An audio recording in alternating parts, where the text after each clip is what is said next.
मैं हूं आपके साथ गरिमा वाजपेयी। रुक करते हैं खबरों क्यों, लेकिन उससे पहले एक नजर आज की हेडलाइंस पर डालते हैं। केंद्रीय मंत्री जेपी नड्डा का उत्तराखंड के दौरे का दूसरा दिन आज पिथौरागढ़ के सीमांत गांव गुंजी में विकास कार्यों को करेंगे निरीक्षण। हेमकुंड साहिब यात्रा के लिए आज से शुरू होगी हेली सेवा बुकिंग। IRCTC की वेबसाइट दोपहर 12 बजे खुलेगी। 25 मई से 22 जून तक की यात्रा के लिए बुक कर सकते हैं टिकट। किसानों को मिलेगा अब सीधा लाभ। सीएम धामी ने ई-रूपी प्रणाली और 4 नई कृषि नीतियों का किया शुभारंभ। कहा पर्वतीय क्षेत्रों में बढ़ेंगे रोजगार के अवसर। देहरादून हरिद्वार में 6 बांग्लादेशी गिरफ्तार। बिना वैध दस्तावेज के भारतीय सीमा में घुसे। मिलिट्री, पुलिस और IB कर रही पूछताछ। नवोदय विद्यालय की लैब अटेंडेंट परीक्षा में ब्लूटूथ से नकल करते 17 अभ्यर्थियों को किया गया गिरफ्तार। 2 पालियों में आयोजित की गई थी परीक्षा।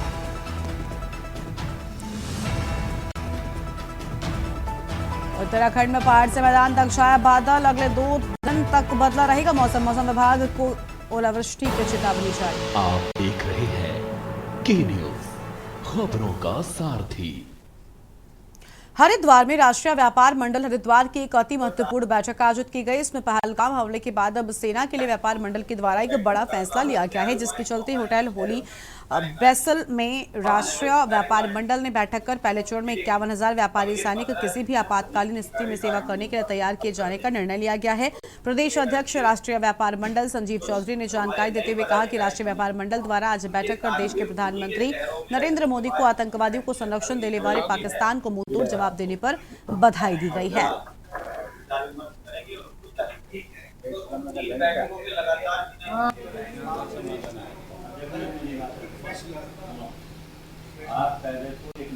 देखिए, आज राष्ट्रीय व्यापार मंडल की हमारी इस जिले की बैठक हरिद्वार की संपन्न हुई।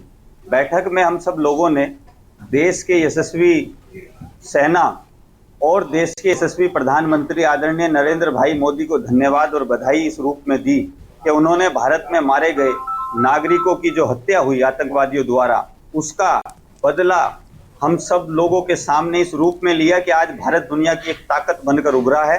तो इसके लिए हम सेना को और सरकार को दोनों को बधाई देना चाहते हैं। साथ ही राष्ट्रीय व्यापार मंडल ने निर्णय लिया है कि हम पहले चरण में देश की सेना को भारत के यशस्वी प्रधानमंत्री नरेंद्र भाई मोदी जी के माध्यम से 51,000 व्यापारी सैनिक तैयार करके देंगे, जो किसी भी आपातकालीन परिस्थिति में इस देश के लिए मरने खपने के लिए, मर मिटने के लिए तैयार होंगे। बॉर्डर पे जहां हमारे सैनिक अपनी जान देने के लिए तैयार बैठे रहते हैं, उनके साथ कंधे से कंधा मिलाकर हम सब लोग वो सैनिक तैयार करेंगे।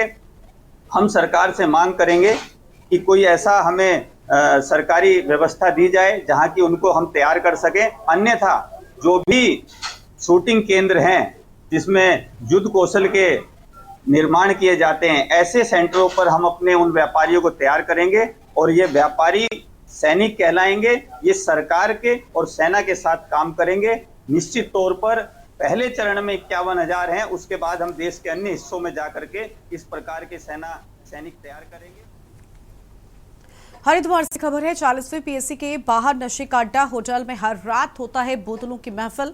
वर्दी के साये में होती है शराब पार्टी। वीडियो वायरल होने पर भी प्रशासन बेखबर नजर आया है। शिकायत मिलने के बाद भी चुप्पी। देसी विदेशी शराब की खुलेआम बिक्री, लोकल युवाओं का जमावड़ा देखने को मिलता है। PSC की साख पर लग रहे हैं दाग। होटल संचालक पर मिलीभगत का आरोप। हरिद्वार की देखिए, आज राष्ट्रीय व्यापार मंडल की हमारी इस जिले की बैठक। देखिए, आज राष्ट्रीय व्यापार मंडल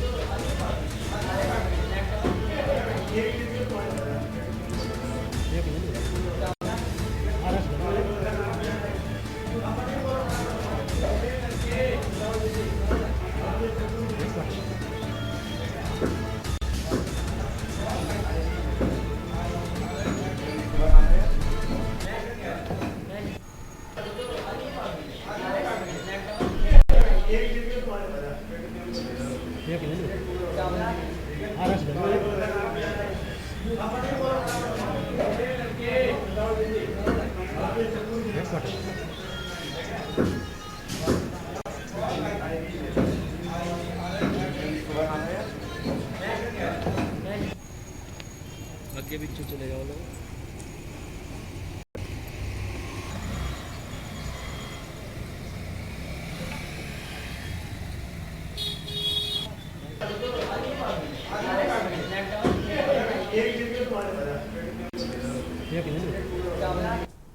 पौड़ी नगर के जल की समस्या को दूर करने के लिए पौड़ी में नानघाट के बाद एक और पंपिंग योजना के माध्यम से जल की आपूर्ति करने की तैयारी की जा रही है। कैबिनेट मंत्री डॉक्टर धन सिंह रावत ने अपने जनपद पौड़ी भ्रमण के दौरान कहा कि नानघाट पंपिंग योजना से पौड़ी में जल आपूर्ति पूरी तरह से पर्याप्त नहीं हो पा रही है। पौड़ी में पर्यटन गतिविधियां व अन्य गतिविधियों को देखते हुए यहां पर पानी की और अधिक आवश्यकता है। इस आवश्यकता को पूरी करने के लिए श्रीनगर से एक और लिफ्टिंग योजना के तहत पौड़ी में जलापूर्ति की समस्या के निस्तारण के लिए संबंधित अधिकारियों को उनके द्वारा निर्देशित किया गया है। वो जल्द ही इस संबंध में डीपीआर तैयार करके उनके समक्ष प्रस्तुत करेंगे।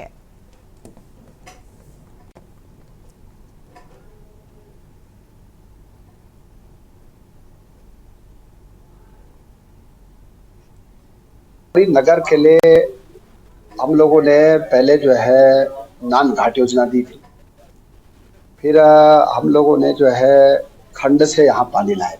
आपने देखा होगा कि टीला खंड से यहाँ पानी आया और फिर अभी श्रीनगर से भी लिफ्ट कराया। लेकिन अब चूँकि हमारा पौड़ी जो है मुख्यालय है, यहाँ पे पर्यटन की गतिविधियाँ भी बहुत हो रही हैं, यहाँ लोग भी बहुत आते हैं। अब आज ही मैंने निर्देश दिया है जल निगम के अधिशासी अभियंता को कि श्रीनगर से एक दूसरी नई लिफ्टिंग योजना की यहाँ पे जो है टीपीआर तैयार की जाएगी। और मैं कह सकता हूँ कि पौड़ी में भविष्य में पानी की कमी बिल्कुल नहीं।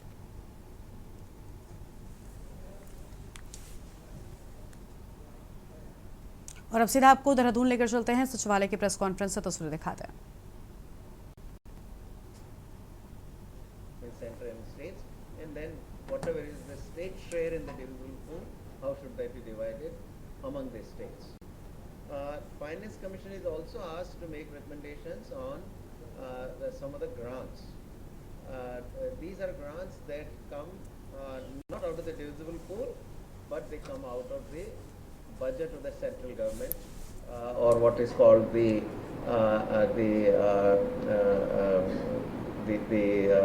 Consolidated Fund of India. These are some of these grants are local body grants, grants to panchayats, and grants to the urban local bodies, the municipalities and other municipal bodies. And then there are grants also for disaster relief. These are also going to come. These also come from the Consolidated Fund of India. Occasionally or sometimes the Finance Commissions also make some sector specific grants, maybe related to health, related to education, things like that, and sometimes also state specific grants, which may be grants to a particular state. So those are the decisions, or those are the recommendations that the Finance Commission makes.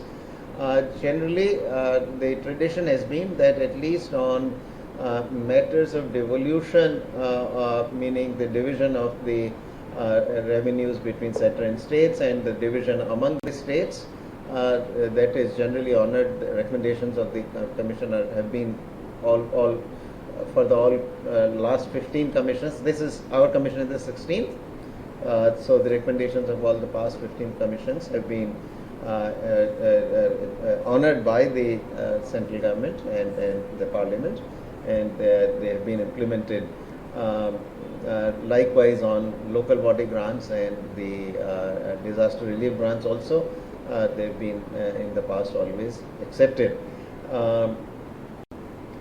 This commission was appointed it was announced in the towards the end of the year 23, but we were appointed in the early part of the 2024, but we started functioning, as a commission in February or March. But then soon after the model code of conduct kicked in because of the parliamentary elections that were forthcoming. So really the commission's work, particularly of consultation with the states, etc., started after May 2024. Now the tradition of the commission has been to consult very widely. So we go to every single state, spend there 2 to 3 days, and extensive consultations are held with the government of the state, some of the representatives of the rural local bodies, representatives of the urban local bodies, trade and industry, and political parties. Sometimes we also visit some panchayats or municipal bodies All that is a part of our consultation. We also consult widely with the central government. So with a large number of the ministries, not every one of them, but we do consult with a very large number of ministries. Each state gives a memorandum of its memorandum on recommendations that it would like the Finance Commission to make. Likewise, the central government also gives a memorandum making its pitch on what recommendations should the Finance Commission make. The Commission also consults with individual citizens, particularly specialists on finances. So we went to 4 or 5 different cities to consult the representatives, the specialist economists generally, but others knowledgeable on state finances also in 4 or 5 different cities. The Commission also has a website where any citizen of India is welcome to submit their suggestions to the Commission. So that is the overall kind of how the work of the Commission is done. Our report making all the recommendations is due by October 31st of this year. So only a few months are left. No decisions by the Commission have yet been made. A lot of deliberations are happening within the Commission, a lot of consultations, as I have described, are happening, but no decisions have been made. And so it is a joint decision by the 5 members of the Commission, including the chairman. So there are 4 members and the chairman of the Commission. So these are the 5 who together to make the final decisions. But since no decisions have been made, I just want to warn you beforehand that if you ask me any question about what the Commission is going to do on this issue or on that issue, that will be a wasted question, because that's not a question I am able to answer now. Okay, last item on what I wanted to do is our deliberations today with the central government. So with the government of Uttarakhand. So we began the meeting with the Chief Minister delivering a speech in which he outlined some of the major issues that were of interest to Uttarakhand and what his recommendations were to the Commission, which was then followed by some brief remarks by me. But then, the major part of the meeting really was a very extended presentation, a very substantial presentation by the Secretary of Finance of Uttarakhand, and this was about easily 80 slides plus, so quite an extensive presentation in which the Finance Secretary outlined what the state of Uttarakhand would like to do, would like the Finance Commission to do in different areas. And I'll give you some basic highlights. Part of the presentation was also about how Uttarakhand economy has performed, how it has done, its demography, its socio-economic indicators, but then focusing also on the finances, which is the main part of the main issue with which the Commission deals. And then he outlined what the state recommends with respect to the vertical devolution, what the state recommends with respect to the horizontal devolution, and what it would like the Commission to do regarding the local body grants and on disaster relief. And then he also outlined several of the projects for which the state would like the Finance Commission to provide special grants. All right. What I'll give you in terms of the specifics is on vertical devolution and horizontal devolution. So on vertical devolution, the state made these recommendations that the Commission examine the possibility of increasing the share of the states. So 15th Finance Commission had recommended that तो विधायक के संग अहम बैठक की तस्वीरें सामने आ रही थी। एक छोटे से ब्रेक के लिए यहाँ पर रुकते हैं, जल्द लौटेंगे। आप देख रहे हैं के न्यूज, खबरों का सारथी। ब्रेक के बाद आप सभी का स्वागत है। मंगलौर के एक वुड फैक्ट्री में शनिवार को भयानक हादसा हो गया, जिसमें एक कर्मचारी की मौके पर ही मौत हो गई। हादसा उस वक्त हुआ जब मशीन से अचानक निकला एक लकड़ी का टुकड़ा कर्मचारी से आकर टकरा गया और पूरा हादसा वहीं लगे कैमरे में फोर्स से लग गया, बहुत ज्यादा कैद हो गया और वीडियो अब सोशल मीडिया पर वायरल हो रहा है। फैक्ट्री में सुरक्षा मानकों को लेकर सवाल खड़े हो रहे हैं।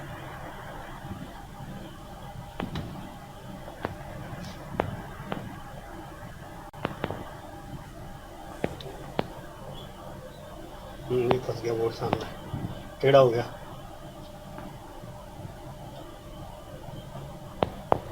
अभी चढ़ गया ऊपर, बगल से करता ना सही हो जाता।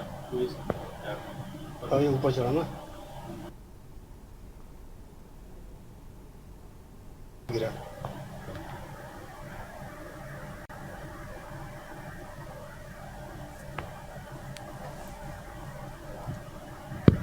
आगे बढ़ते हैं खबरों की ओर। रुड़की तहसील क्षेत्र में उत्तराखंड सरकार ने अवैध रूप से संचालित मदरसों पर बड़ी कार्रवाई करते हुए अब तक 26 मदरसों को सील कर दिया है। ये मदरसे बिना पंजीकरण और नियमों के विरुद्ध संचालित हो रहे थे। प्रशासन का कहना है कि अभियान शिक्षा व्यवस्था में पारदर्शिता लाने और कानून व्यवस्था बनाए रखने के उद्देश्य से चलाया जा रहा है। जिला अल्पसंख्यक कल्याण अधिकारी स्मृता रावत ने नेतृत्व में अन्य मदरसों की जाँच भी जारी है। जिन संस्थाओं की गतिविधियां नियमों के अनुरूप नहीं पाई गई, उन सभी पर आगे कार्रवाई की जाएगी।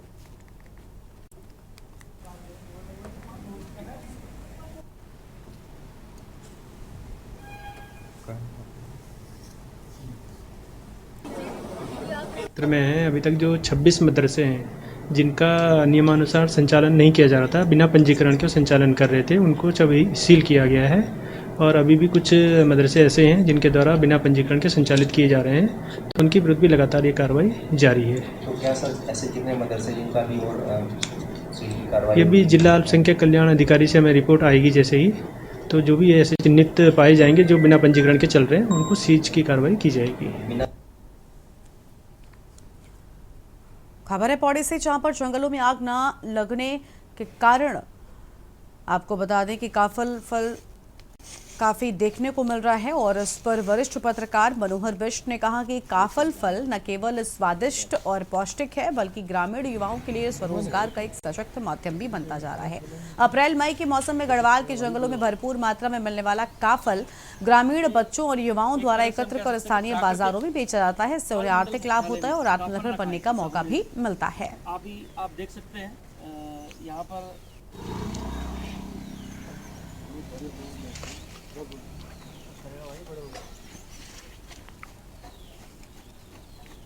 हम जंगल से लाते हैं काफल, बहुत दूर से उन्हें तोड़ने में बहुत टाइम लगता है।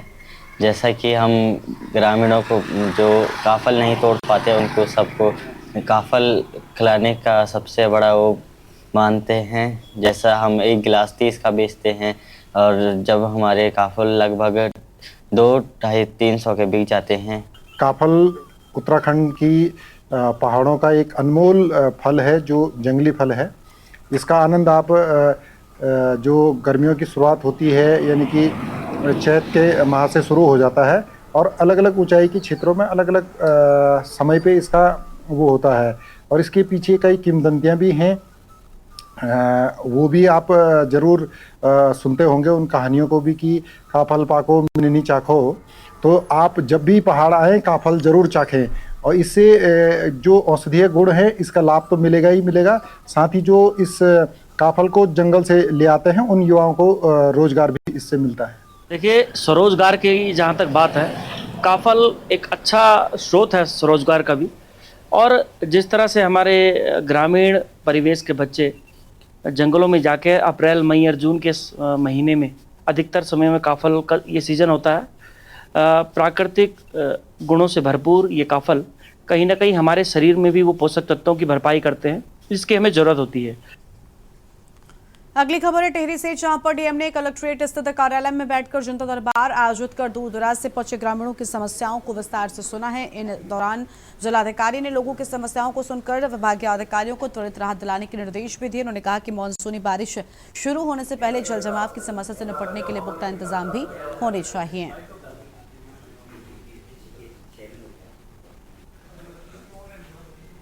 करीबन 30 शिकायतें दर्ज हुई हैं, जिसमें कि जैसे अभी बारिश का सीज़न चल रहा है और मानसून आने वाला है, तो कुछ जगह सुरक्षा दीवार आदि की मांग की गई है, कुछ जगह पेयजल की समस्या है उसके बारे में बताया गया है, और अन्य भी शिकायतें आई हैं बाल विकास, समाज कल्याण, कृषि से संबंधित। तो जो डिपार्टमेंट से उनको बताया गया है, कुछ शिकायतों का मौके पर निस्तारण किया गया है।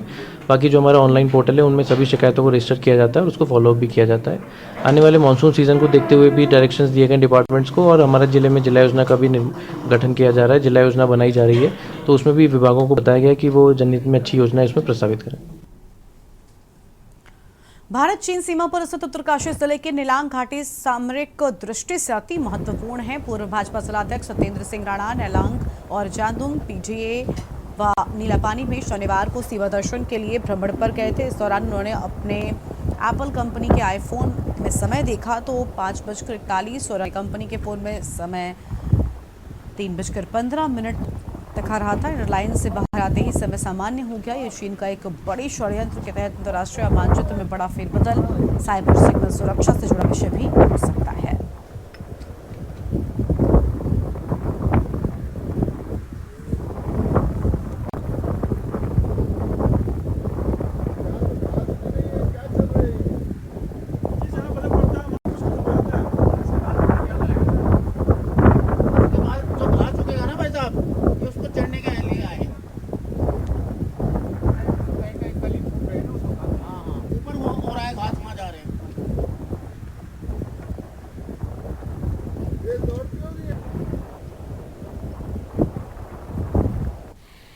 हम सीमा दर्शन के लिए अपने उत्तरकाशी जनपद का जो सीमांत क्षेत्र है, जो भारत तिब्बत भारत चाइना बॉर्डर से का जो क्षेत्र है, वहाँ पर सीमा दर्शन के लिए गए थे। और इस दौर में भारत सरकार के द्वारा वाइब्रेंट विलेज के तहत जादुंग गांव में वहाँ के लोगों को रिवर्स पलायन के रूप में वापस उस गांव में बसाने के लिए, जो 1962 के भारत चीन युद्ध के दौरान वहाँ से विस्थापित कर दिए गए थे, उन सारे लोगों को वापस अपने मूल गांव में बसाने के लिए होम स्टे योजना संचालित की गई है। उनको होम स्टे बना करके दिए जा रहे हैं। इस प्रकार से जो सीमांत क्षेत्र है वहाँ के विकास के लिए भारतीय जनता पार्टी की सरकार ने आदरणीय नरेंद्र मोदी जी के नेतृत्व में पर्याप्त विकास कर रही है और वहाँ के हर प्रकार की व्यवस्थाओं से सुसज्जित कर रहे हैं। वहाँ जाते हुए एक विषय ध्यान में आया, जब हम पीडीए चौकी की तरफ गए तो पीडीए से वापसी आते हुए हमने अचानक ही समय देखा तो जो हमारे पास मोबाइल था, आईफोन जो था एप्पल कंपनी का, उसमें वहाँ पर 5:41 दिखा रहा था। लेकिन हमने कहा अभी तो समय बहुत बचा हुआ है, तो हमने अपने और साथियों को बताया, तो जिनके पास अन्य कंपनी के फ़ोन थे उन्होंने फ़ोन में देखा तो 3:15 बज रहे थे। फिर हमने घड़ी में भी देखा तो 3:15 बज रहे थे। लेकिन जो एप्पल कंपनी के आईफोन थे उनमें वो 5:41 दिखा रहा था। और जब जैसे हम इनर लाइन से बाहर आए, हम भैरव घाटी आए, तो जो हमारे एप्पल फ़ोन थे उनमें ऑटोमेटिक ही भारतीय समय वहाँ पर दिखाई दे रहा था। तो इस प्रकार से हमें लगा कि कहीं ना कहीं एप्पल कंपनी के जो आईफोन्स हैं उनमें उस क्षेत्रों में जो चाइना का समय है, जो चीन का समय है, वो दिखाई दे रहा था। तो ये लगता है कि ये सामरिक सुरक्षा की दृष्टि से महत्वपूर्ण है। नीलेश्वर महादेव मंदिर लक्कड़घाट श्यामपुर ऋषिकेश में समाज सेवी मनदीप राठौर और सीवीओ सेवा ट्रस्ट के सौजन्य से निःशुल्क नेत्र शिविर का आयोजन किया गया, जिसमें लगभग 108 लोगों ने शिविर का लाभ उठाया और अपनी आंखों की जांच करवाई। बता दें कि जांच के दौरान 18 लोगों को मोतियाबिंद के लिए चिन्हित किया गया, जिनका ऑपरेशन सीवीओ सेवा ट्रस्ट की तरफ से निःशुल्क कराया गया। वहीं सीवीओ सेवा ट्रस्ट ने इस शिविर में अपनी टीम के साथ महत्वपूर्ण भूमिका निभाई है। सीवीओ सेवा ट्रस्ट का उद्देश्य समाज के वंचित वर्गों को स्वास्थ्य सेवाएं प्रदान करना है। इस शिविर के माध्यम से ट्रस्ट ने लोगों को निःशुल्क नेत्र सेवाएं प्रदान की हैं। उसके बगल वाले का ये वाला कोटी यहाँ पर आंखों की जांच के हेतु आया था, क्योंकि यहाँ पर आंखों की जांच का कैंप लगा है। मैं इन कैंप वालों को बार बार धन्यवाद देना चाहूँगा। इसी प्रकार यहाँ पर कैंप की व्यवस्था हर बार हर समय जब उनको टाइम हो हर समय करते रहें, ताकि जनता को इसी प्रकार का सुख सुविधा उपलब्ध हो। और यहाँ पे ये सीवीओ सेवा की तरफ से निःशुल्क कैंप लगाया जा रहा है, जिस सेवा का हम लाभ उठा रहे हैं। हमें बहुत अच्छा लग रहा है। बहुत डॉक्टर जो बैठे हुए बहुत अच्छी तरह से देख रहे हैं, पूछ रहे हैं और बड़े प्यार से लोग ट्रीट कर रहे हैं। और भाई जी ने जो ये सेवा लाया, इनको धन्यवाद कहना चाहूँगी कि जो हमारे घर के पास आके इन्होंने ये ये निःशुल्क सेवा केंद्र लगा है। मैं इस ग्राम सभा खदरी कड़कमाप लक्कड़ घाट का निवासी हूँ और यह कैंप सी व्यू सेवा ट्रस्ट द्वारा आयोजित किया जा रहा है और मुझे बहुत अच्छा लगा कि ये काफ़ी वर्षों से इस सेवा कार्य को चलाए आ रहे हैं और मुझे भी जब इनके साथ जुड़ने का मौका लगा तो मैंने इनसे आग्रह किया कि मेरा एक छोटा सा गांव है, उसमें भी आप एक कैंप का आयोजन कीजिए। सीव्यू सेवा द्वारा संस्था द्वारा हम भी आइस चेक कराने आ रखे हैं। सभी क्षेत्रवासियों भी इस सेवा का लाभ उठा रहे हैं और सभी को सुविधा मिल रही है गाँव में, लेकिन लोग दूर दूर तक अपना टाइम निकाल के नहीं जा पाते थे। हमें यहाँ पे सुविधा मिले है तो इस संस्था का बहुत बहुत धन्यवाद करना चाहते हैं। हमें भी इसका लाभ उठाने के लिए मिला है। इस बुलेटिन में इतना ही। तमाम बड़ी खबरों के लिए आप देखते रहिए न्यूज़ इंडिया। नमस्कार। आप देख रहे हैं के न्यूज़, खबरों का सारथी।